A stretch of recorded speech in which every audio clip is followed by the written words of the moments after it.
are about to dive into a sensitive and respectful, albeit adult-themed conversation that does push toward the PG-13 genre. So we like to give you that heads up so you can maybe push pause or scoot those little ears out of the room. You know, we all know the building blocks of a solid marriage: respect, love, communication. It's usually pretty easy most of the time to check those boxes. But when it comes to intimacy and sex, how are you doing there? My next guest has identified 7 signs of a healthy sexual relationship. Laura Brotherson is a marriage and sex therapist. She helps couples feel satisfied in the bedroom and beyond, because you believe what happens behind closed doors really does affect the overall dynamic of the relationship. For sure. Intimacy, ask any husband especially, they will tell you that intimacy is a very important part of the marriage. Important.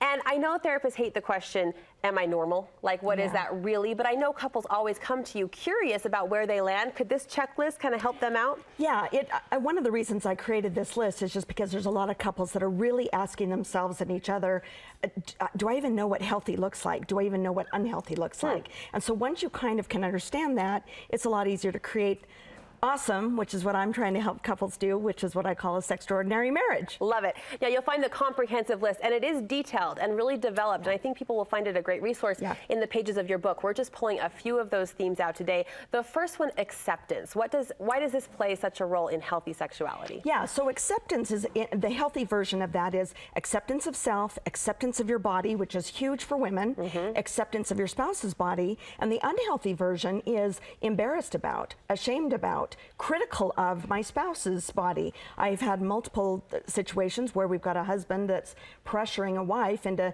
getting work done or surgical enhancements, and so then that becomes not healthy. An issue that will affect the relationship in multiple ways. Affection, I know you encourage couples to show that well outside of the bedroom, the touching, the cuddling, the hand-holding.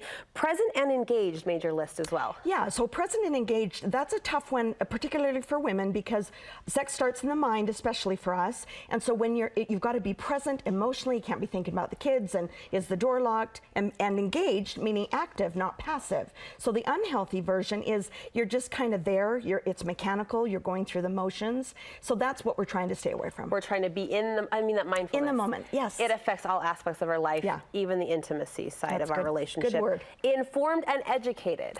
Yeah, this is huge. I mean, it's really tough to have a great, healthy sexual relationship if you really don't understand what healthy sexuality looks like, which is again the purpose of this list, because you've got to be educated at some of the differences between male-female sexual wiring. If you don't know some of these details that I teach, then you're going to have a hard time knowing what to shoot for, and of course if you're not educated, it's hard to talk about it. So the unhealthy is uninformed. That means you've got unrealistic expectations, you have a hard time talking about it, and it's really tough to have a great intimate relationship if you can't talk about it. As far as education goes, I think some couples might be stuck as to where to go. We don't really trust the internet as a great source. Of course, I'm sitting in front of a reputable author with a fantastic book, I get that, but when it comes to actual literature like a book, can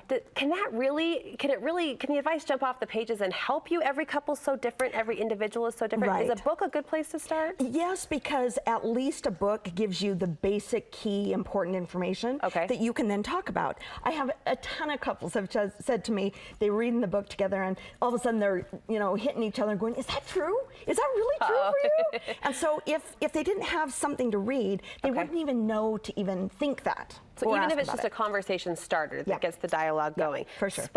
Spontaneity made your list, being spontaneous. Yeah, so I mean, spontaneous, or another way of thinking of that is organic. The sexual relationship is an organic part of an intimate, connected relationship. The opposite would be that the sexuality is more of a compulsive or an impulsive thing. So I had a client just last week, and she said to me with some disdain in her voice, she said, are there any men out there that don't obsess about sex and want it 3 times a day?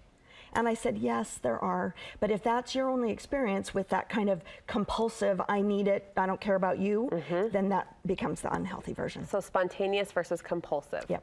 I think that's really interesting. That's an interesting one. Honesty made the list, no surprise there. Talk to me about this last point, multidimensional. What does that look like in a relationship, a healthy relationship? Yeah, so the healthy relationship version is there's emotional connection, there's spiritual connection, there's physical connection, obviously, and that's what we need. It's a holistic experience. In the unhealthy version, a lot of sex, unfortunately, is one-dimensional. It's a physical experience only. It's kind of the, you've got my body, but that's all you got. No heart, no mind, no soul. That's the passive, just dead fish sex that I talk about too. So when it's just physical, it's just a physical release, for example, that's the unhealthy version if it's not some connection too. So if a couple's hearing you describe that and saying, yeah, I might fit into the one-dimensional category currently in my intimacy with my partner, what would be the first step into pushing those boundaries and broadening the experience? Yeah, so number one, easy, especially for women, is to start developing that emotional connection. This is easy things like date night, couple time, pillow talk, just doing little things that are kind of the love language stuff, what makes each other feel connected, so that it's not just a physical experience at the end of the night. You already feel like, I really like you, husband. Gotcha. Now let's do that. Gotcha. Now let's go. Now let's go. You do it in a fun, playful way, as it should be, but also respectful and sensitive at the same time. So thank you, Laura. Where can people get more resources or information from you? StrengtheningMarriage.com. And your book?